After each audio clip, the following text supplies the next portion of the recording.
নমস্কার, আপনারা শুনছেন গল্পকথকৃতি চ্যানেল। আরোগ্য নিকেতন উপন্যাসের আজকে শুরু করছি অন্তিম পর্ব। আশা করছি আপনাদের এই উপন্যাসটি ভালো লেগেছে। যারা নতুন এসেছেন, এই উপন্যাস থেকেই আমার চ্যানেল শুনতে শুরু করেছেন, তাদের যদি ভালো লেগে থাকে এবং তারা যদি এখনও সাবস্ক্রাইব না করে থাকেন, অবশ্যই চ্যানেলটি সাবস্ক্রাইব করে রাখবেন। আমার চ্যানেলে পড়া তারাশঙ্কর বন্দ্যোপাধ্যায়ের এটা প্রথম উপন্যাস। এরপরেও ওনার লেখা অন্যান্য উপন্যাসও আমি আমার চ্যানেলে পাঠ করব। আশা করি আপনাদের ভালো লাগবে। এছাড়াও আমার চ্যানেলে এর আগে আমি নারায়ণ সান্যাল, বিমল কর, বিমল মিত্র, শীর্ষেন্দু মুখোপাধ্যায় এদের উপন্যাস পাঠ করেছি। আপনাদের ভালো লাগলে অবশ্যই শুনে দেখতে পারেন। শুরু করছি আজকের অন্তিম পর্ব। পরদিন সকালে জীবনমশাই নাড়ি ধরে দীর্ঘ সময় প্রায় ধ্যানস্থের মতোই বসে রইলেন। সকালবেলা প্রসন্ন সূর্যালোকে ঘর ভরে উঠেছে। দরজা জানালা খোলা, ঘরখানিকে ইতিমধ্যেই জীবাণুনাশক ওষুধ মেশানো জল দিয়ে ধুয়ে মুছে ফেলা হয়েছে। এক কোণে ধূপকাঠি জ্বলছে, বিছানার চাদর পরিচ্ছন্ন, খাটের পাশে টিপয়ের ওপর ওষুধের শিশি, ফিডিং কাপ, কয়েকটা কমলা লেবু, টেম্পারেচার চার্ট। রোগিণী এখন অপেক্ষাকৃত সুস্থ। জ্বর কমেছে, ঠোঁট দুটি শুকিয়ে রয়েছে, আচ্ছন্ন ভাবটাও কমেছে, তবু চোখ বুঁজেই রয়েছে। মাঝে মধ্যেই মেলছে, কিন্তু আবার নেমে পড়ছে চোখের পাতা। কপালে এখন জলের পট্টি নেই, কপাল মুখ রক্তাভ শুষ্ক। পরিপূর্ণ আলোর প্রসন্নতা এবং বৈশাখের প্রভাতের স্নিগ্ধতার মধ্যেও রোগিণীর যেন স্বস্তি নাই। মধ্যে মধ্যে নাক খুঁটছে। নাড়ির গতি তিনি অনুভব করলেন, ধীরে ধীরে স্পষ্ট হয়ে উঠল। মন্দং মন্দং শিথিলং শিথিলং ব্যাকুলং ব্যাকুলং, বা অতি মন্থর ভারাক্রান্ত পদক্ষেপ স্খলদ গতিতে চলছে। অসহায় আকুলতার প্রকাশ রয়েছে তার মধ্যে। যেন যেন ব্যাকুল জীবন স্পন্দন ত্রস্ত হয়ে কোনো আশ্রয় খুঁজছে। সান্নিপাতিক জ্বরের সমস্ত লক্ষণ সুপরিস্ফুট। ত্রিদোষের প্রকোপ তীব্র মনে হচ্ছে। যাক সে কথা। জীবনমশাই চোখ খুলে তাকালেন হাসপাতালের ডাক্তারের দিকে। ডাক্তার তারই মুখের দিকে চেয়ে রয়েছেন। সন্তর্পণে জীবনমশাই হাতখানি নামিয়ে দিয়ে বেরিয়ে এলেন। চাকর দাঁড়িয়েছিল সাবান জল তোয়ালে নিয়ে। হাত ধুয়ে মশাই তোয়ালেতে হাত মুছতে মুছতে বললেন, রোগ টাইফয়েড। নিঃসন্দেহে টাইফয়েডের চিকিৎসা চলতে পারে। হাসপাতালের ডাক্তার বললেন, আমারও তাই সন্দেহ হয়েছিল, কিন্তু মঞ্জুই আমাকে ধোঁকা ধরিয়েছে। আমরা নিয়মিতভাবে টাইফয়েডের টিকা নিয়ে থাকি। 4 মাস আগে ও একবার কলকাতা গিয়েছিল, ওখানে ছিল মাসখানেক। এ সময়ে আমাদের নতুন ইনঅকুলেশনের সময়টা পার হয়েছে। আমি এখানে ইনঅকুলেশন নিয়ে ওকে লিখেছিলাম, কলকাতায় রয়েছ, নিশ্চয়ই যেন টিএবিসি নিয়ে নেবে। ও লিখেছিল, নিলাম, আর আমি বিশ্বাসও করেছিলাম। এখানে ফিরলে জিজ্ঞাসা করেছিলাম, ভ্যাকসিন নিয়েছ? আমাকে বলেছিল নিয়েছি। এইবার জ্বর হতেই প্রথম দিন থেকে জিজ্ঞেস করছি যে ভ্যাকসিন নিয়েছিলে তো? ও বলছে নিয়েছি। আর আজকে সকালে স্বীকার করলে নেয়নি। আমি বললাম, মশাই আমাকে বলে গেছেন টাইফয়েড। তখন বললে না, নিইনি। যাক, এবার নিশ্চিন্ত হয়ে ক্লোরোমাইসেটিন দেব। চারুবাবু, হরেনবাবু দুজনেই আসছেন, ওরা আসুন, একবার জিজ্ঞেস করে নি। সীতা এসে ঘরে ঢুকল। সে স্নান করে সঞ্জীবিত হয়ে এসেছে যেন। সে বড় প্রসন্ন আজ বোধ করি। প্রদ্যোৎ ডাক্তারের এই স্বীকৃতিতে সে উল্লসিত হয়ে উঠেছে। চারুবাবুরাও এসে পৌঁছলেন। মশাইকে দেখে বললেন, ব্যাস প্রদ্যোৎবাবু, উনি বলেছেন তো, তাহলে দিন ক্লোরোমাইসেটিন, নিশ্চিন্তে দিয়ে দিন। ক্লোরোমাইসেটিন নতুন যুগের আবিষ্কার। এ নাকি অদ্ভুত ওষুধ। দুঃসাধ্য টাইফয়েড সাক্ষাৎ মৃত্যু সহচরী সান্নিপাতি। তার গতিবেগ বর্ষার পাহাড়িয়া নদীর প্রচণ্ড বন্যার মতো, যাকে ফেরানো যায় না, বাঁধা যায় না। আপন বেগে প্রবাহিত হয়ে বন্যার মতোই নিজেকে নিঃশেষ করে তবে ক্ষান্ত হয়।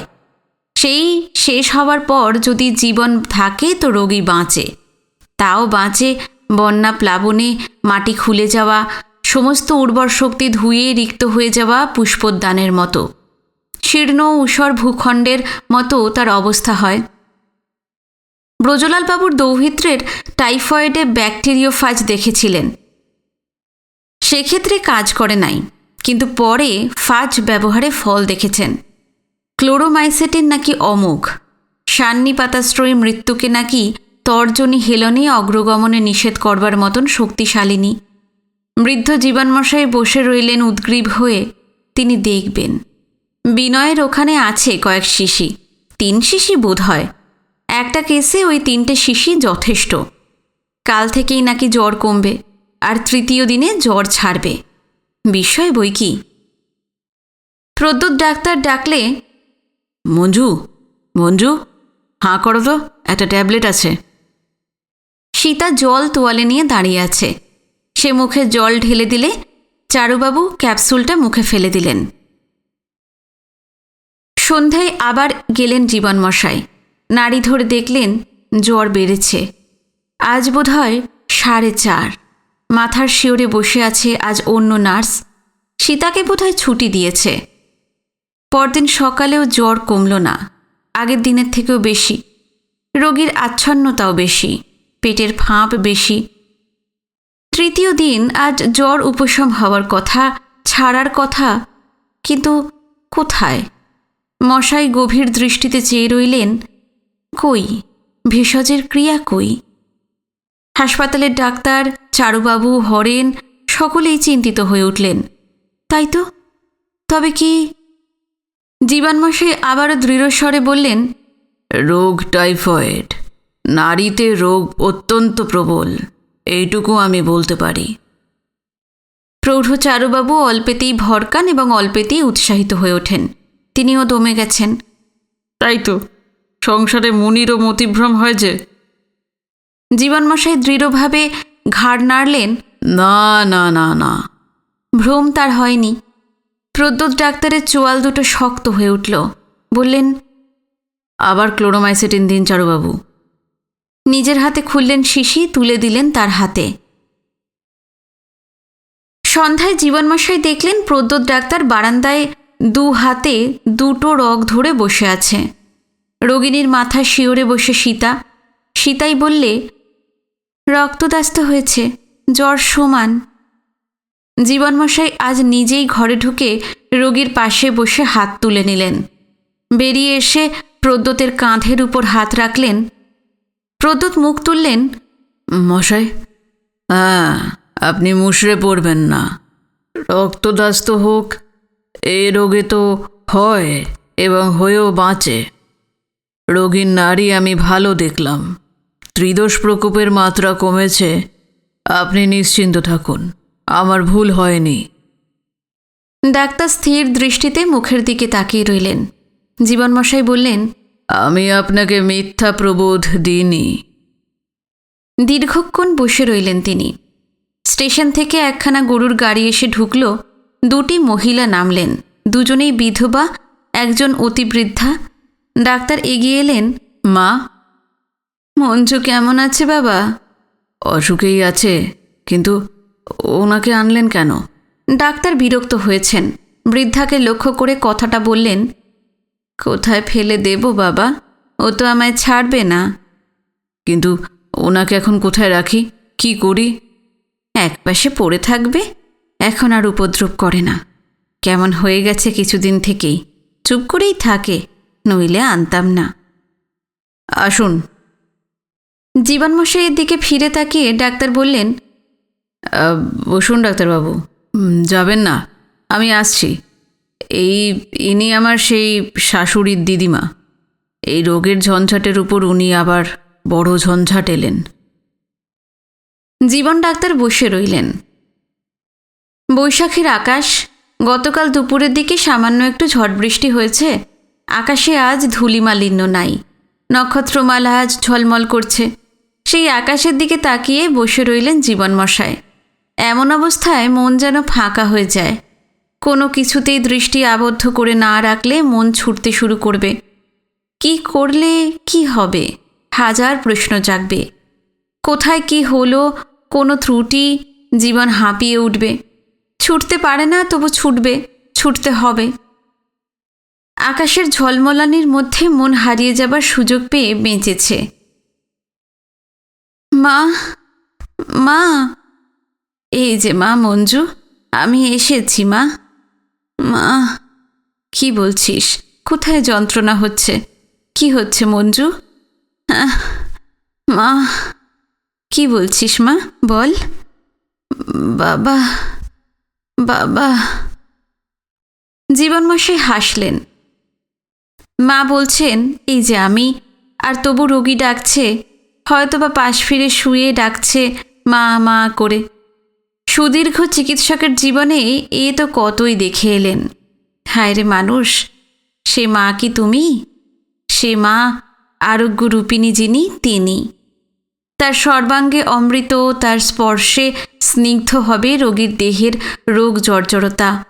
উত্তাপ কমে আসবে, অশান্ত অধীরতা শান্ত হয়ে আসবে, আচ্ছন্নতার ঘোর কাটিয়ে জাগবে চৈতন্য। জীব কোষে কোষে জীবনবহ্নির দাবদাহের প্রজ্বলন সংবৃত হয়ে স্নিগ্ধ হয়ে জ্বলবে প্রদীপের মতো। সকল যন্ত্রণাহরা, সর্বসন্তাপহরা আরোগ্যরূপিণী তিনিই মা। কে তিনি জানেন না, কিন্তু তিনি অমৃতরূপিণী, অভয়া।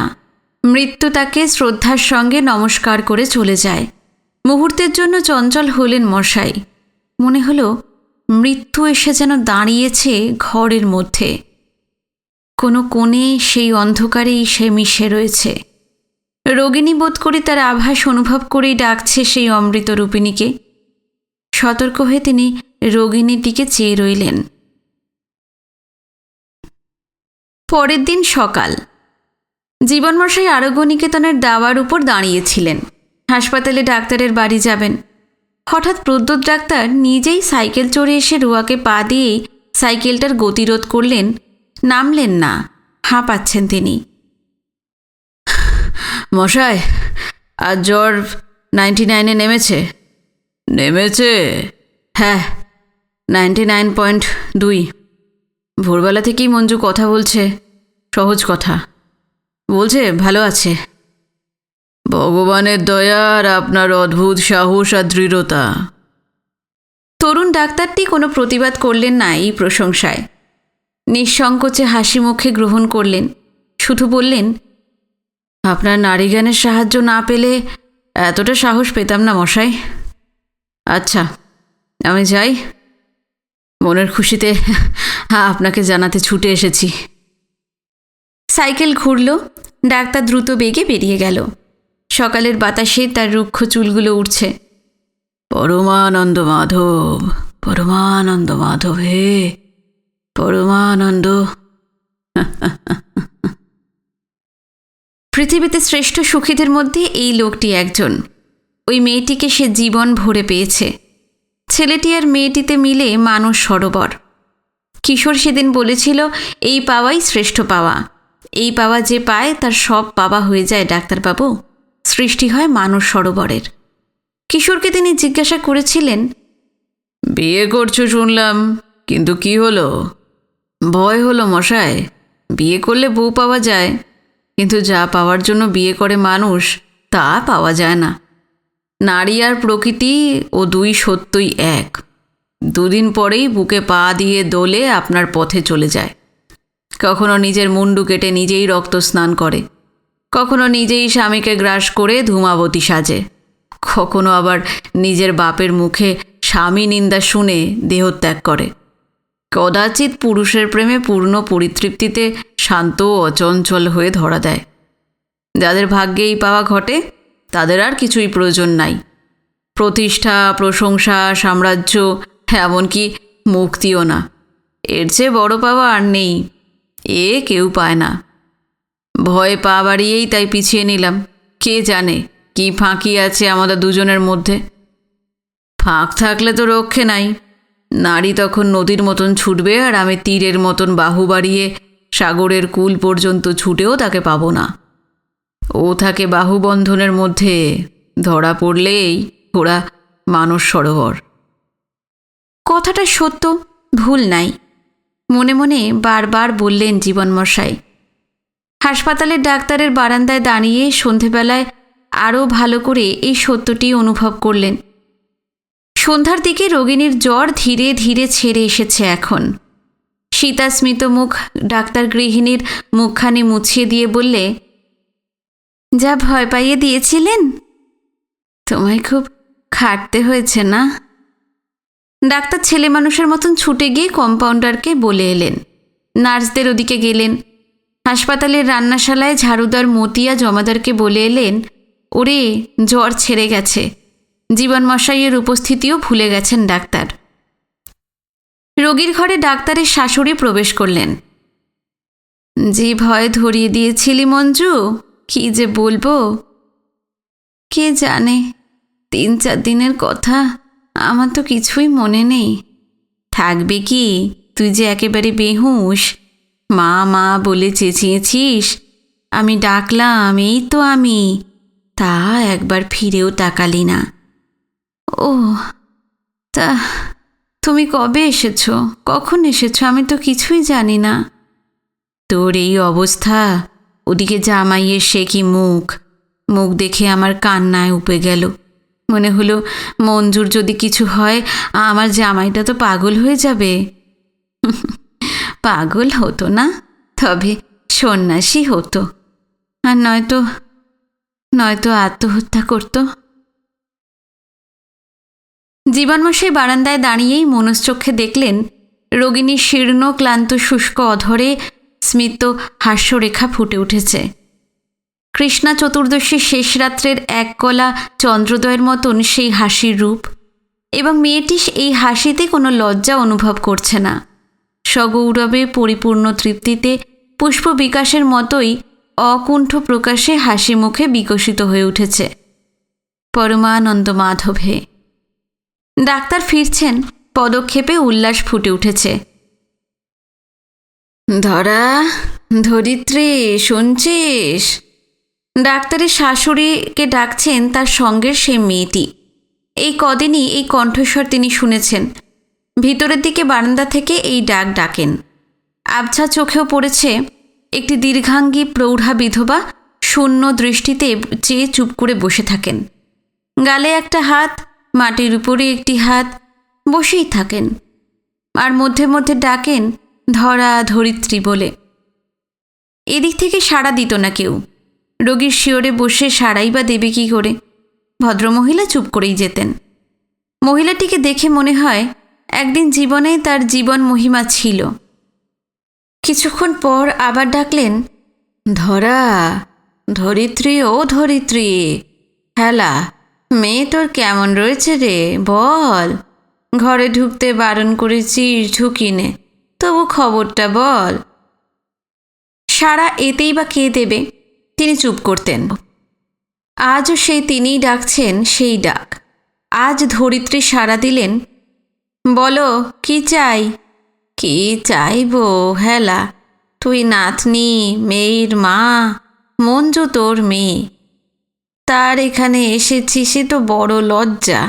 এরপর আর কি চাইব? তবে কি বলছো?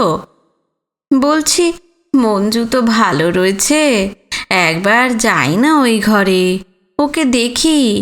চোখে তো দেখব না, একবার মুখে, গায়ে, মাথায় হাত বুলিয়ে দিই। একটু ওডিকোলন মাখাবো না? এই কণ্ঠস্বর মঞ্জুর। সে হেসে উঠল, দুর্বল কিন্তু সশব্দ হাসি।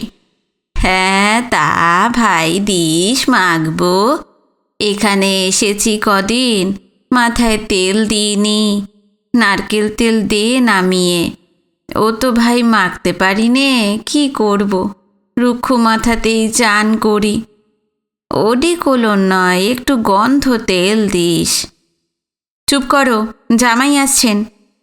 দিদিমা, চুপ করো। ডাক্তার আসছেন।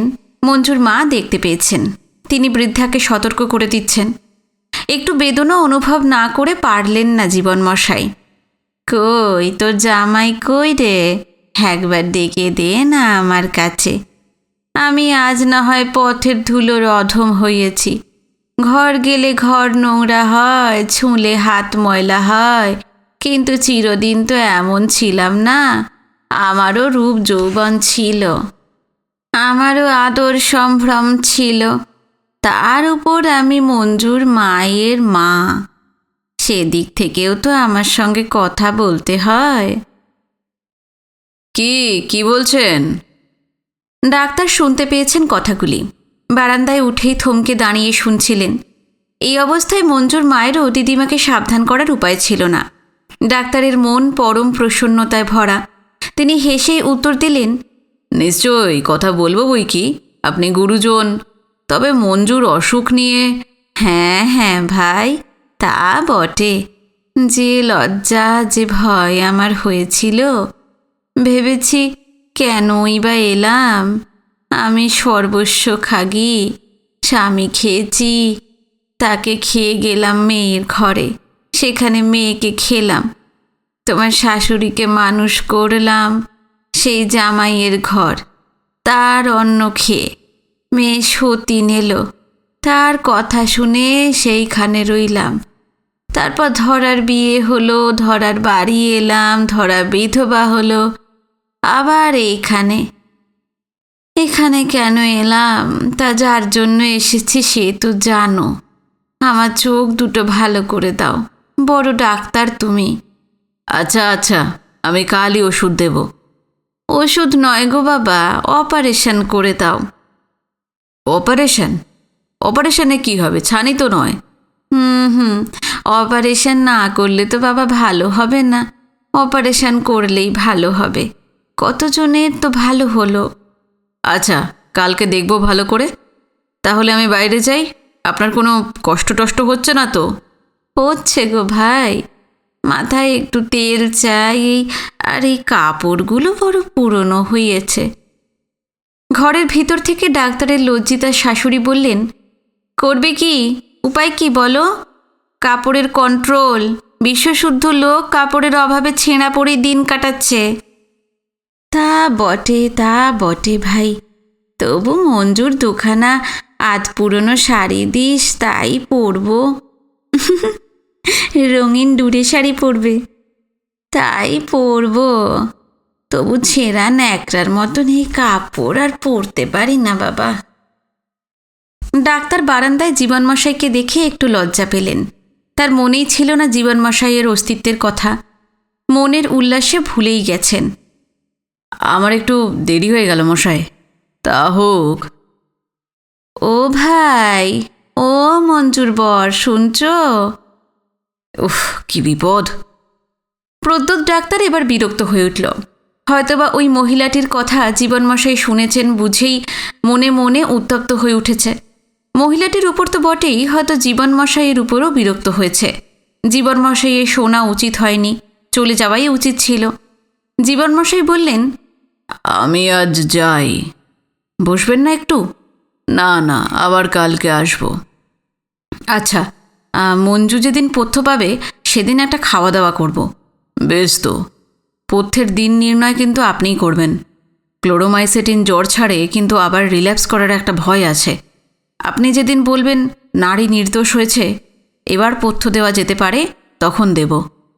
রক্তদাস্ত যখন হয়েছে তখন ইন্টেস্টাইনে পারফোরেশন হয়েছে নিশ্চয়ই, পথ্য খুব হিসেব করে দিতে হবে। ওদিকে সর্বরিক্ত দিনাতিদিন মহিলাটি ডেকেই চলেছেন, ও ভাই শুনছ, ও মঞ্জুর বর।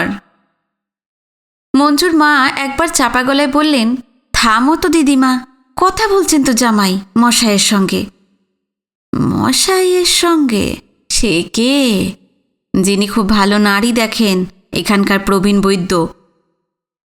ও তাই বটে, বলেই স্তব্ধ হয়ে যেন গভীর চিন্তায় মগ্ন হয়ে গেলেন বৃদ্ধা। কয়েক মুহূর্ত পর হঠাৎ সচেতন হয়ে উঠলেন এবং ডাকলেন, ও ধরা, কথা শেষ হলো? আমি একটা কথা বলছিলাম। এবার প্রদ্যোৎ ডাক্তার বোধহয় খেপেই গেল। মুহূর্তে ঘুরে দাঁড়িয়ে বললে, বলেছি তো কাল চোখ কেটে দেব, যা হয় হবে আপনার। না ভাই, তা বলিনি। তবে কাপড় তাও এনে দেবো। না না। তবে কি? ওই যে মশাই নাকি, যিনি নাড়ি দেখেন ভালো। হ্যাঁ, তিনি কি করবেন? তিনি তো অপারেশন করেন না। না, আমার এই হাতখানা একবার দেখাবো। হাতে আবার কি হলো? বেশ তো শক্তই রয়েছেন, এখন তো কোনো অসুখ নেই। অসুখ আমার অনেক গো, তোমরা ধরতে পারো না। ওই সব পুরনো লোকে ঠিক ধরতে পারবে। তুমি ওকে বলেই দেখো না, তোমাদের কাছে তো আমি নগণ্যি লোক। ওকে বলো, কাঁদির জমিদার অমুক বোসের স্ত্রী। অমুক বোসকে চেনে না এমন লোক এই চাকলায় নাই। তাছাড়া এই সব তো আমাদেরই জমিদারি ছিল গো। বলে দেখো, কত খাতির করে দেখবে। তাছাড়া আমার বাবা ওর। প্রদ্যুৎ এবার সত্যি সত্যি ধৈর্য হারিয়ে ক্ষিপ্ত হয়ে উঠল। কি বলবে খুঁজে পেল না। মশাই বাইরে দাঁড়িয়ে আছেন। মঞ্জুর মা বৃদ্ধার হাত ধরে চাপা দিয়ে বললে, ও দিদিমা, চুপ করো বলছি। মশাই বাইরে থেকে ডাকলেন, প্রদ্যোৎ বাবু। প্রদ্যুৎ বেরিয়ে এলো এবং সর্বাগ্রে হাত জোড় করে বললে, আপনি কিছু মনে করবেন না ওর কথায়। উনি সেই সেকালের জমিদারের বউ তো, মাথাটা খারাপ হয়ে গেছে। না না না, আপনি এমন সংকুচিত হচ্ছেন কেন? উনি যখন হাত দেখাতে চাইছেন, চলুন না দেখি, দেখলেই তো খুশি হবেন। তা কাঁদিতে কাদের বাড়ির বউ? কার স্ত্রী উনি? ভূপেন বোস, আর লোকে বলতো ভূপি বোস। যত অমিতাচারী তত অমিত ব্যয়ী। সর্বশান্ত হয়ে গেছেন, তবু মদ ছাড়তে পারেননি। হাত দেখাবো শুনেছি নাকি হাত দেখে নিদান হাঁকতে পারেন। কবে মরবো সেইটাই জানবো। ও মঞ্জুরি, তুমি ওকে বলো মঞ্জুরির হাত দেখতে হবে। ওই মাস্টারের মেয়ে মঞ্জুরি, আমি তো মঞ্জুরি, কাঁদির অমুক বোসের স্ত্রী মঞ্জুরি। উনি ঠিক চিনবেন। জ্যৈষ্ঠ রাত্রির রুক্ষ নির্মেষ নক্ষত্র ঝলমল আকাশ অকস্মাৎ কোমল নীলাভ দীপ্তিতে ভরে গিয়ে একটা উল্কা খসে গেল বুঝি। জীবনমশাই স্তব্ধ হয়ে দাঁড়িয়ে রইলেন। মঞ্জুরি? আপনি তাকে চিনতেন? হ্যাঁ, চিনি, খুব চিনি। আপনার আপত্তি না থাকলে আমি ওকে দেখব। বেশ তো, আজই দেখবেন। ক্ষতি কি? দেখি। প্রদ্যোৎ বললেন, ওনার শরীরে বহু রোগ। স্বামী তো আগেই দিয়ে গেছেন অনেক বিষ। বললাম তো তার কথা। আর আপনিও জানেন বলছেন। হ্যাঁ, আমি জানি। তার অমিতাচারের বিষ আছে রক্তে। নিজের রসনায় লোভের ফলে স্টমাক ইন্টেস্টাইন হয়েছে ব্যাধিগ্রস্ত। পুষ্টির অভাবে দেহকোষ হয়েছে দুর্বল। মনের অশান্তি তাও ক্রিয়া করেছে। চোখ গেছে, কানেও একটু খাটো। কোলাইটিস তো লেগেই আছে। শীতে হাঁপানি হয়, শিরোপীড়া আছে, মধ্যে মধ্যে জ্বর হয়। তবে আশ্চর্য শক্ত দেহ, সব সহ্য করে বেঁচে রয়েছেন। চুরি করে খান। বলতে গিয়েও থেমে গেল ডাক্তার। মনে হলো আর বলাটা অন্যায় হয়ে যাবে। মঞ্জুরি চুরি করে খায়, চুরি করে গন্ধদ্রব্য মাখে, হাতে অনুভব করে, যার হোক খড়খড়ে দেখে পরিচ্ছন্ন বুঝে কাপড় টেনে নিয়ে পড়ে।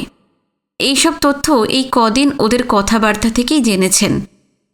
মশাই প্রদ্যোৎ ডাক্তারকে বললেন, চলুন।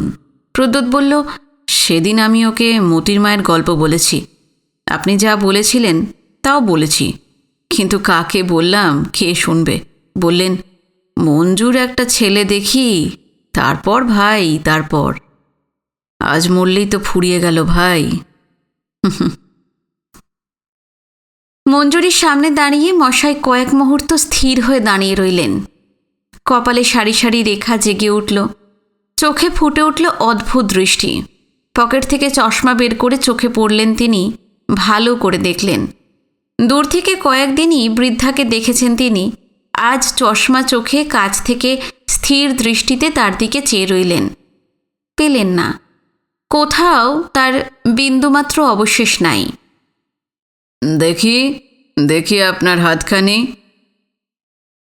জ্বর লেগেই আছে নাড়িতে। ব্যাধি জর্জর অভ্যন্তর, উদ্বেগ কাতর চিত্ত নারীর স্পন্দনে স্পন্দনে বলছে। দেহ কোষে কোষে আকাশের নক্ষত্রমালার মতো যে জীবন শিখাগুলো অহরহ প্রাণদেবতার আরতি করে জ্বলে, প্রাণকে মধুময় উত্তাপে অভিষিক্ত করে জাগ্রত করে রাখে জীবদেহে, সেগুলো স্তিমিত দুটি, অনেকগুলি নিভে গিয়েছে। প্রাণদেবতার চারিদিকে ছায়া জেগে উঠছে, ছায়ায় হিম স্পর্শ ছড়াচ্ছে। শেষ সীমারেখায় উপনীত হতে আর অল্প পথই বাকি। নারীর স্পন্দনে জাগে যে জীবন সঙ্গীত, তা ক্ষীণ থেকে ক্ষীণতর হয়ে বিলম্বিত ছন্দে সমাপ্তির অবলম্বিতা ঘোষণা করছে। হাতখানি নামিয়ে রেখে বললেন, ওই হাতখানি দেখি। সেই একই কথা, একই ছন্দ, একই ধ্বনি। কি দেখলেন গো? চোখ কান পাবো? ভালো করতে পারবেন? না। মাথার যন্ত্রণা, শিরোপীড়া? ভালো হবে না, তবে এখন অনেক ভালো ওষুধ উঠেছে, খাবেন, যন্ত্রণা কমে যাবে। আমি একটা টোটকা বলে দেব, ব্যবহার করলে খানিকটা কমবে, তবে একেবারে ভালো হবে না। আর এই পেটের গোলমাল? ওটাই তো আপনার আসল রোগ। ভালো করে দেন। ভালো? হ্যাঁ, ওই মঞ্জুর একটা খোকা দেখি। জন্মান্তরে তো বিশ্বাস করেন। মঞ্জুর কোলে খুকি হয়ে আপনিই ফিরে আসবেন, সে তো আরো ভালো হবে। তাহলে এবারের মতন যেতে বলছেন? আর বাঁচব না? কিন্তু কিন্তু ভারী যে ভয় লাগে গো। ভয় কিসের? এ তো মুক্তি। মুক্তি?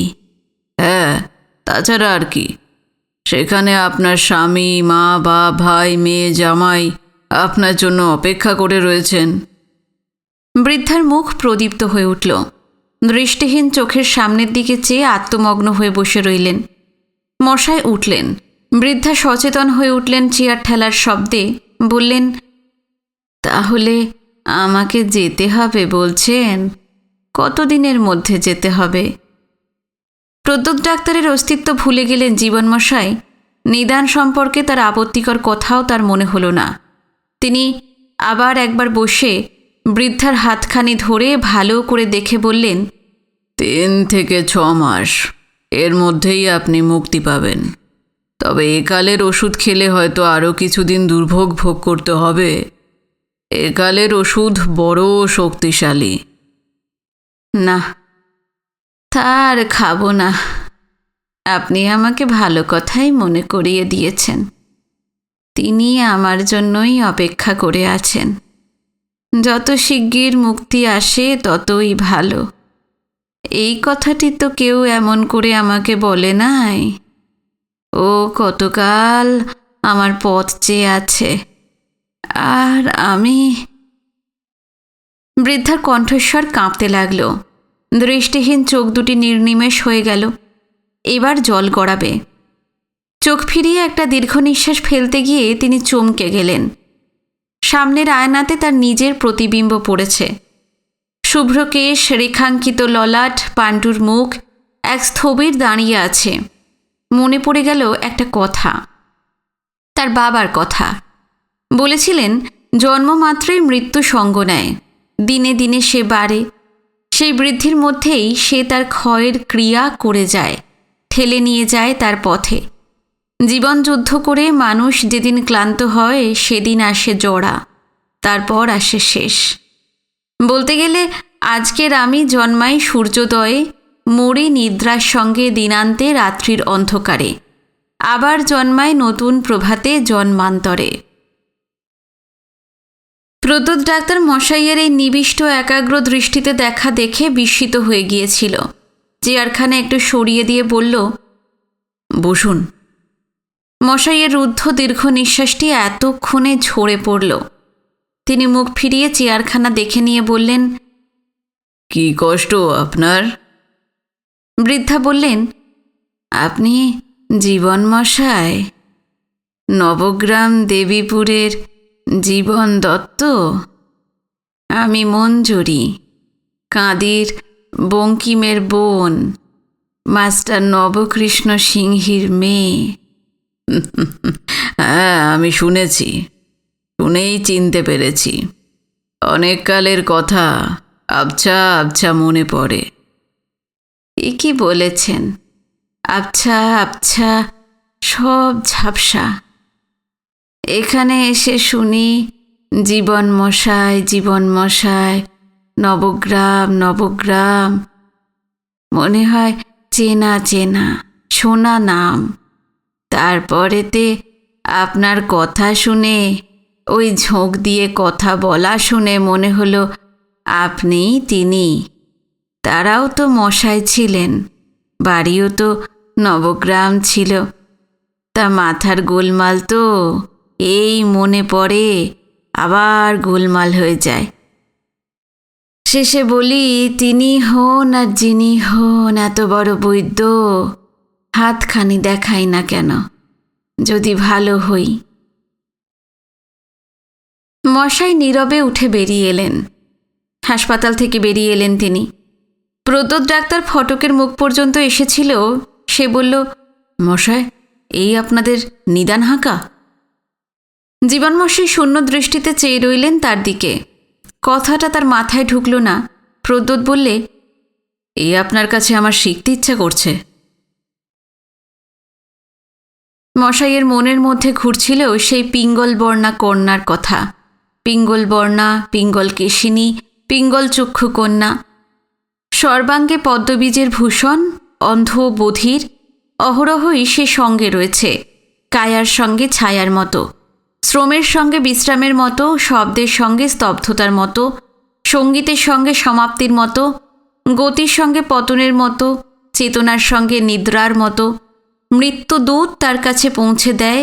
অন্ধ বধির কন্যা অমৃত স্পর্শ বুলিয়ে দেন তার সর্বাঙ্গে। অনন্ত অতলান্ত শান্তিতে জীবন জুড়িয়ে যায়। তেমনি করেই জুড়িয়ে যায় যেন মঞ্জরি। মৃত্যুদূত সে যেন আসে ভূপির রূপ ধরে। পরমানন্দ মাধব, তোমার মাধুরীতে সৃষ্টিতে ছড়ানো মধু, মৃত্যুর মধ্যে অমৃত। আবার নিজের হাতখানা ধরলেন। রক্তস্রোত আজ দ্রুত চলেছে, হৃৎস্পন্দনের স্পন্দন বেড়েছে, দেহের রোমকূপের মুখগুলো সেদাক্ত হয়ে উঠেছে। দীর্ঘকাল এমন উত্তেজনা তিনি অনুভব করেননি। তিনি কি, তার কি? কিন্তু তার মৃত্যুদূত কোন রূপে আসবে?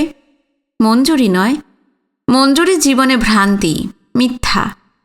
আতর বউয়ের রূপে, তার বাবা জগৎমশাইয়ের রূপ ধরে, গুরু রংলালের মূর্তিতে, অথবা নিরন্ধ্র অন্ধকারের মধ্যে মিশিয়ে সে থাকবে, তাকে দেখা যাবে না। সে বনবিহারী কে? আরোগ্য নিকেতনের সামনে এসে পড়েছিলেন তিনি। একটি আলো জ্বলছে। কে বসে রয়েছে? ভ্রু কুঞ্চিত করে তিনি প্রশ্ন করলেন, কে? মশাই বাবা, আমি প্রভু, আমি মরি। মরি বৈষ্টমী, এত রাত্রে কিরে? আজ যে সাবিত্রী চতুর্দশী বাবা। অভয়া মা বললেন, কিসার মানদেরকে কি করে পাঠাবো মরি, ওদের কাউকে সঙ্গে নিয়ে তুমি যাও। আজ সাবিত্রী চতুর্দশী। একদিন বৈধব্যের দুঃখ কল্পনা করে তিনি বাপের মতন স্নেহে অভয়াকে খাইয়েছিলেন। সে তাকে অভিসম্পাদ দিয়েছিল। আজ বৈধব্য ব্রত উপলক্ষে তাকে খাওয়াবে। কন্যার মতন শ্রদ্ধা করে নিমন্ত্রণ করেছে। ভ্রু কুঞ্চিত করে তির্যক ভঙ্গিতে সেই অন্ধকারের মধ্যে তিনি তাকালেন একবার। বোধ করে নিজেকেই নিজে প্রশ্ন করলেন। আর একবার বাঁ হাত দিয়ে ডান হাতের মণিবন্ধ চেপে ধরলেন, কিন্তু সঙ্গে সঙ্গে ছেড়ে দিলেন। বললেন, চল। 4 মাস পর, 1951 সালের সেপ্টেম্বর মাস, আশ্বিন সন্ধ্যা। প্রদ্যোৎ ডাক্তার বাইরের বারান্দায় কল ব্যাগ, ব্লাড প্রেশার পরিমাপের যন্ত্র নিয়ে কলে যাবার জন্য প্রস্তুত হয়ে বসে আছে। পাশে ছোট টুলের ওপর চায়ের কাপ নামানো। মঞ্জু ঘর থেকে বেরিয়ে এলো। সেও বাইরে যাবে বোধহয়। চায়ের কাপের দিকে তাকিয়ে সে বলল, এ কি, চা খেলে না? না, ভালো লাগলো না। ভালো হয়নি? আমি তৈরি করে আনবো? না, ভালো লাগছে না। একটা দীর্ঘ নিঃশ্বাস ফেলে প্রদ্যোৎ বললে, শেষটায় ভদ্রলোকের সঙ্গে এমন করে জড়িয়ে গেলাম। তোমার অসুখের সময় সাহায্য সব ডাক্তারই করেছিলেন, কিন্তু মশাইয়ের সাহায্যের চেয়ে ভালোবাসা কিন্তু অনেক বড় ছিল। ওটা বোধ হয় প্রবীণের ধর্ম। আমরা পারি না, বয়স না হলে হয় না হয়তো। কিন্তু কিন্তু তুমি আজই এলে, এই ঘণ্টাখানেক আগে ট্রেন থেকে নেমেছ। আজ তুমি না গেলেই পারতে। শরীর তোমার এখনো যে সুস্থ হয়নি। অসুখের পর মঞ্জুকে চেঞ্জে পাঠিয়েছিলেন। আজই মঞ্জু বিকেলের ট্রেনে ফিরেছে। মশাইয়ের অসুখ, প্রদ্যোৎ দেখতে যাচ্ছে শুনে সেও যাবে বলে তৈরি হয়েছে। মশাইয়ের অসুখ, আজ 4 মাসই তিনি অসুস্থ। মধ্যে মধ্যে শয্যাশায়ী হয়েছেন, আজ 3 দিন অসুখ বেশি। রোগ, রক্তের চাপ, ব্লাড প্রেশার, আক্রমণ হৃৎপিণ্ডে, করোনারি থ্রম্বোসিস। মঞ্জু বললে, না না, আমার কিছু হবে না, আমার শরীর একদম ঠিক আছে। ঠিক আছে, মনের ইমোশনে বোঝা যায় না। প্রথম অসুখের খবর পেয়ে যখন মশাইকে দেখতে গেলাম, তখন মশাই যন্ত্রণার মধ্যেও হেসে বলেছিলেন, স্নেহ, দয়া, ভালোবাসা কোনো কিছুরই আতিশয্য সে ক্ষমা করে না ডাক্তারবাবু। পাপ পুণ্য যার জন্যই হোক, জীবনের উপর পীড়ন করলেই সেই ছিদ্রে তার দূত এসে আশ্রয় নেয়। আমারও নিয়েছে। কাল খুব দূরে নয় ডাক্তারবাবু। বাঁ হাতে নিজের ডান হাতের মণিবন্ধ ধরে নাড়ি অনুভব করে হেসে বলেছিলেন, মনে হচ্ছে গ্রামের বাইরে গ্রামে ঢুকবার মুখে সে পদার্পণ করেছে, গ্রামে ঢুকেছে। সেদিন মনের অবস্থা ছিল বিচিত্র। মঞ্জুরিকে দেখে বেরিয়ে যখন এসেছিলেন, তখন তার বৃদ্ধ দেহের শিরায় উপশিরায় রক্তস্রোত দ্রুত বেগে বইছিল। তখন মন এক বিচিত্র উপলব্ধির আস্বাদ অনুভব করেছে। সে এক আশ্চর্য উল্লাস। তার উপর হাসপাতালের ফটকে প্রদ্যোৎ তাকে বলেছিল, এই আপনাদের নিদান হাঁকা, এই যে শিখতে ইচ্ছে করছে।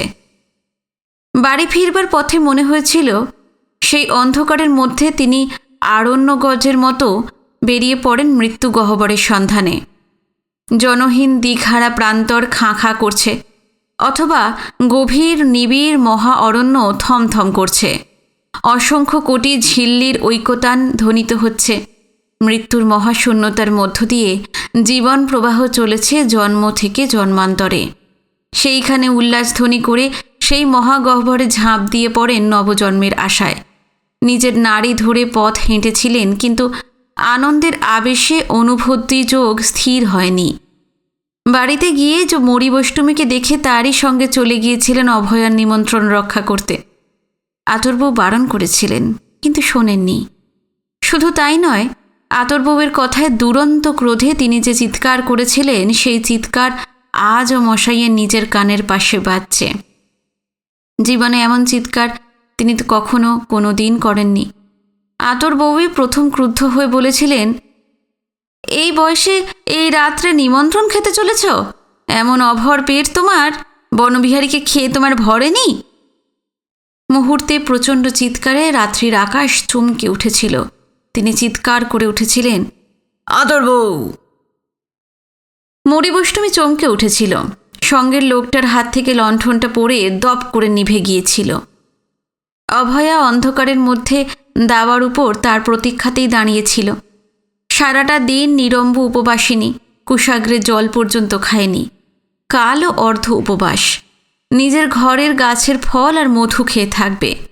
আগামী জন্মে পাবে অবৈধব্য ফল। যতদিন সে জীবিত থাকবে ততদিন মৃত্যু ওর স্বামীর সান্নিধ্যেও আসতে পারবে না। সাক্ষাৎ মৃত্যুবহ ব্যাধিতে আক্রান্ত হলেও মৃত্যুকে ফিরে যেতে হবে অভয়ার এই জন্মের এই ব্রতচারণের পুণ্যফলের প্রভাবে। সাবিত্রী করেছিলেন এই ব্রত। সত্যবানের প্রাণ গ্রহণ করে মৃত্যুর অধিপতি চলেছিলেন মৃত্যুপুরীর মুখে। অপার্থিব পথ, অপার্থিব রহস্যলোক সেখানে, পার্থিব দৃষ্টি সেখানে অন্ধ। কিন্তু এই ব্রত পালনের পুণ্যে সাবিত্রী মৃত্যুপতিকে অনুসরণ করেছিলেন।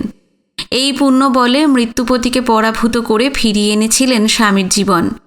সাবিত্রীর কাহিনী সত্য কিনা, এই ব্রত করে আজও এমন ভাগ্য হয়েছে কি হয়নি, এই বিচার কেউ করে না। আবহমান কাল গভীর বিশ্বাসে এই ব্রত করে এসেছে এদেশের মেয়েরা। অভয়ার উপবাস শীর্ণ মুখে সেই বিশ্বাসের গাঢ়তম ছাপ দেখেছিলেন। তাকে দেখে অভয়ার মুখে শুক্লা প্রতিপদের ক্ষীণ চন্দ্রলেখার মতন একটি বিশীর্ণ হাসির রেখা ফুটে উঠেছিল। সে দেখে মশাইয়ের মন থেকে ক্রোধের অস্বস্তির রেশ নিঃশেষে মুছে গিয়েছিল। আশ্বিনের পূর্ণিমায় নির্মেঘ আকাশের মতো সারাটা মন ঝলমল করে উঠেছিল। মনে মনে বলেছিলেন, চিকিৎসক হিসেবে আমি জানি মৃত্যু পাপের বিচার করে না, পুণ্যের করে না, সে আসে ক্ষয়ের পথে। ক্ষয় যেখানে প্রবল সেখানে সে অপরাজেয়, সে ধ্রুব। তবু আজ আমি বারবার আশীর্বাদ করছি, এ সত্য হোক, এ সত্য হোক। পরজন্মে তোমার স্বামীর জীবনে ক্ষয় প্রবল হলেও যেন তোমার পুণ্যবলের কাছে মৃত্যু হার মানে। তার সামনে খাবারের থালা নামিয়ে দিয়ে অভয়া বলেছিল, আমারে অনেক দিনের স্বাদ। প্রতিবার সাবিত্রী ব্রতের সময় মনে হয়েছে ব্রাহ্মণ ভোজন করিও পূর্ণ হলো না, আপনি খেলে তবেই পূর্ণ হয়। এবার পূর্ণ হোক মা। আপনাকে কি দেব বলুন? আপনি তো রাত্রে শুনেছি দুধ আর ফল খই খান, এছাড়া খান না। তাই দি দুধ, আম, কলা এইসব আর মিষ্টি। তুমি যা দেবে আমি তাই খাবো, তাই অমৃত। একখানা লুচি, একটু ঝোল, একটু তরকারি। যা তুমি নিজের হাতে রান্না করেছো তাই দাও। সত্যি অমৃতের মতোই মনে হয়েছিল। দীর্ঘদিন এমন প্রসন্ন রুচির সঙ্গে তিনি খাননি। খেয়ে উঠে মনে হয়েছিল খাওয়ার পরিমাণ যেন একটু বেশি হয়ে গেল। শেষ রাত্রে এইটুকু ছিদ্রপথে তার দূত এসে বুকের ওপর চেপে বসল। বুকের মধ্যে মনে হলো পাষাণ ভার চেপেছে। হৃৎপিণ্ড পরিত্রাহী আক্ষেপে মাথা কুঁটতে লাগল। মস্তিষ্কে স্নায়ু শিরা আচ্ছন্ন হয়ে আসছিল। অনুভূতি একটা বিরাট শূন্যতার মধ্যে হারিয়ে গেল। শুধু জৈবিক অনুভব শক্তিটুকু নিজেকে প্রবুদ্ধ করে প্রাণপণে চিৎকার করে উঠল, যন্ত্রণা কাতর চিৎকার, একটা গোঙানি। আতর-বউ ঘুমাননি। মনের আক্ষেপে সারাটা রাত্রি তিনি চোখের জল ফেলেছেন নিঃশব্দে। মুহূর্তে তিনি উঠে আলোটা জোর করে দিয়ে তার শিয়রে এসে বসেছিলেন। চিকিৎসকের পুত্রবধূ, চিকিৎসকের গৃহিণী, ছেলেও চিকিৎসক হয়েছিল। আতর-বউ বুকের ওপর আছাড় খেয়ে পড়েননি, বিহবল হয়ে কান্নাকাটিও করেননি। মাথায়, মুখে, চোখে জল দিয়ে বাতাস করে শুশ্রূষাই করেছিলেন। অর্থহীন বিস্ফারিত দৃষ্টিতে মশাই তার মুখের দিকে তাকিয়েছিলেন। আতর-বউ ইন্দ্রকে ডেকে পাঠিয়েছিলেন কিশোর এবং বিনয়ের কাছে। শ্বেতাবকেও সংবাদ পাঠিয়েছিলেন। কিশোর এবং বিনয়ই সংবাদ দিয়েছিল হরেন এবং প্রদ্যোৎকে। তারা যখন এসেছিল তখন মশাই খানিকটা সুস্থ হয়েছেন। রক্তের চাপ 240, হৃৎপিণ্ডে আক্রমণ হয়েছে। বিকেলবেলায় মশাই বলেছিলেন এই কথা। পাপপুণ্যের বিচার মৃত্যুর কাছে নাই। বলেছিলেন, জলমগ্নকে উদ্ধার করতে গিয়ে তার পাকে জড়িয়ে পড়লেও মৃত্যু আসে। আবার কঠিন হিংসায় কাউকে ছুরি মারতে গিয়ে ছুরি খেলেও মৃত্যু আসে। ওখানে সে নির্বিকার। নিজের নাড়ি ধরে বলেছিলেন, সে আসছে। মনে হচ্ছে গ্রামের বাইরে তার পায়ের শব্দ উঠছে। গ্রামে ঢুকবার মুখে ধর্মরাজ স্থানের বকুলতলায় বসে একটু জিরিয়ে নিচ্ছে। প্রদ্যোৎ বলেছিল, আপনাকে কিছু বলা আমার উচিত নয়। এটা ঠিক আপনার থ্রম্বোসিস নয়, একটা স্প্যাজমের মতো। এ তো চলে যাচ্ছে, পার হয়ে যাবে। দিন 15 মধ্যে সুস্থও হয়ে উঠেছিলেন। তখন বলেছিলেন গঙ্গা তীরে যাবেন। সে যাওয়া তার আর হয়নি। নিজেই মত পরিবর্তন করেছিলেন। আতর-বউয়ের কথা ভেবে বলেছিলেন, না থাক, আতর-বউ একা পড়ে থাকবে, ওর দুঃখ কষ্টের আর সীমা থাকবে না। এখানে আপনারা আছেন, দুঃখ কষ্টের ভাগ নিচ্ছেন, সেখানে কে ভাগ নেবে? আতর-বউ একটা কথাও বলেননি। তিনি যেন পাথর হয়ে গেছেন। বনবিহারীর স্ত্রী তার ছেলে একবার এসেছিল, দেখে চলে গেল। মশাই প্রথম আক্রমণের পর সামলে উঠেছিলেন, উঠে হেঁটে বেড়াচ্ছিলেন। প্রদ্যোৎ বলেছিল, আমি বলেছিলাম তো আপনি সেরে উঠবেন। মশাই হেসেছিলেন, কোনো কথা বলেননি। প্রদ্যোৎ অনুযোগ করে বলেছিল, আমাদের কিন্তু একটা কথা বলার আছে। আপনি নিজের নাড়ি এরকম বারবার দেখেন। এ আমি অনেক দিন থেকেই দেখি ডাক্তারবাবু। না, ওটা আর দেখবেন না। বহু লোকের নাড়ি দেখে তার মৃত্যুদিন বলে এলাম। নিজে যখন সুস্থ ছিলাম তখন দেখেছি, তার হদিশ পাওয়ার জন্য। আর আজ যখন সে কাছে এলো, তখন তার পায়ের শব্দ যাতে শুনতে না পাই, তার জন্য তুলো গুঁজে কান বন্ধ করে বসে থাকবো? প্রদ্যোৎ এই কথার জবাব দিতে পারেনি। মশাই আবার বলেছিলেন, মৃত্যুর জন্য আমার আতঙ্ক নাই, সুতরাং ওতে উদ্বেগের জন্য আমার রক্তের চাপ বাড়বে না। তবে তবে প্রথম দিন প্রস্তুত ছিলাম না তো, একেবারে অকস্মাৎ ঘুমের মধ্যে হৃৎপিণ্ডে আক্রমণ হলো। তখন ভয়ই পেয়েছিলাম, একেবারে অসহায় শিশুর মতন আতঙ্কে চিৎকার করে উঠেছিলাম। মতির মাকে তিরস্কার করেছিলাম, কিন্তু ওর দোষ নাই। মৃত্যু ভয়ের তুল্য ভয় নেই, মৃত্যু রোগের যন্ত্রণার তুল্য যন্ত্রণা নাই। কিন্তু সেই ভয়কে পার হয়ে আজকে আমি উট পাখির মতো বালির মধ্যে মুখ গুঁজে বসে থাকব? 3 মাস পর দ্বিতীয় আক্রমণ হয়েছিল। আক্রমণের পূর্বদিন নিজেই বলেছিলেন, ডাক্তারবাবু, এইবার সে বকুলতলা থেকে বিশ্রাম সেরে উঠে দাঁড়ালো। কথাটা প্রদ্যোতের মনে ছিল না, তাই বুঝতে না পেরে প্রশ্ন করেছিল, আগে আবার একটা ঝাপটা আসবে, রক্তের চাপ বাড়বে। কই না তো, প্রেশার তো ঠিকই আছে। বাড়বে, নাড়িতে আমি বুঝতে পারছি। বেড়েছিলও তাই। পরের দিন প্রেশারের গতি ঊর্ধ্বমুখী দেখা গিয়েছিল। সন্ধ্যাতে প্রায় অজ্ঞান হয়ে পড়েছিলেন। আজ 4 দিন আগে হয়েছে তৃতীয় আক্রমণ। প্রদ্যোৎ ডাক্তার বললে, কাল থেকে প্রায় ধ্যানে বসেছেন, চোখ বন্ধ করে আধশোয়া হয়ে বসে রয়েছেন। আমাকে বললেন ঘুমের ওষুধ আমাকে দেবেন না, ঘুমের মধ্যে আমি মরতে চাই না, সজ্ঞানেই যেতে চাই। মায়ের দিদিমার মৃত্যুর খবরটা শুনেছেন? বলেছ? বলতে চেয়েছিলাম আমি, কিন্তু উনি শোনেননি। পত্রখানা পকেটে করে নিয়ে গিয়েছিলাম। বললাম, আমার শাশুড়ির সেই বুড়ি দিদিমা, কাঁদির ভূপিবাবুর স্ত্রী, তার হাত দেখে যে বলেছিলেন। উনি হাত নেড়ে বারণ করলেন, মৃদুস্বরে বললেন, ওসব থাক। বালিশে হেলান দিয়ে আধশোয়া অবস্থায় মশায় চোখ বুজে অর্ধ আচ্ছন্নের মতন পড়েছিলেন। মৃত্যুর প্রতীক্ষা করছিলেন। সে আসছে তিনি জানেন, তার পায়ের ধ্বনি যেন তিনি শুনতে পেয়েছেন। সেই প্রথম আক্রমণের দিন থেকেই জানেন, কিন্তু তা তো নয়। শেষ মুহূর্তে সজ্ঞানে তার মুখোমুখি হতে চান। তার রূপ থাকলে তিনি দেখবেন, তার স্বর থাকলে সেই কণ্ঠস্বর শুনবেন, তার গন্ধ থাকলে সেই গন্ধ শেষ নিঃশ্বাসে গ্রহণ করবেন, তার স্পর্শ থাকলে সেই স্পর্শ তিনি অনুভব করবেন। মধ্যে মধ্যে ঘন কুয়াশায় যেন সব ঢেকে যাচ্ছে, সব যেন হারিয়ে যাচ্ছে। অতীত, বর্তমান, স্মৃতি, আত্মপরিচয়, স্থান, কাল, সব আবার ফিরে আসছেন। চোখ চাইছেন, সে এলো কি? এরা কারা?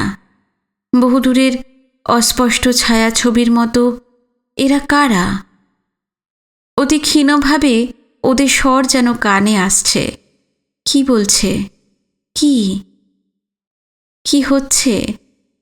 মশাই ঘাড় নাড়লেন, জানি না।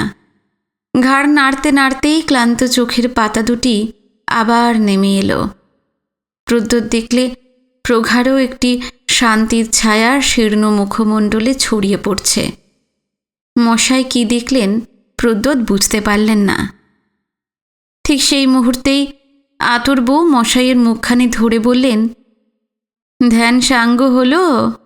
মাধবের চরণাশ্রয়ে শান্তি পেলে? আর আমি? আমাকে সঙ্গে নাও, তুমি আমাকে সঙ্গে নাও। শান্ত আত্মসমর্পণের মতো তিনি স্বামীর বিছানায় লুটিয়ে পড়লেন।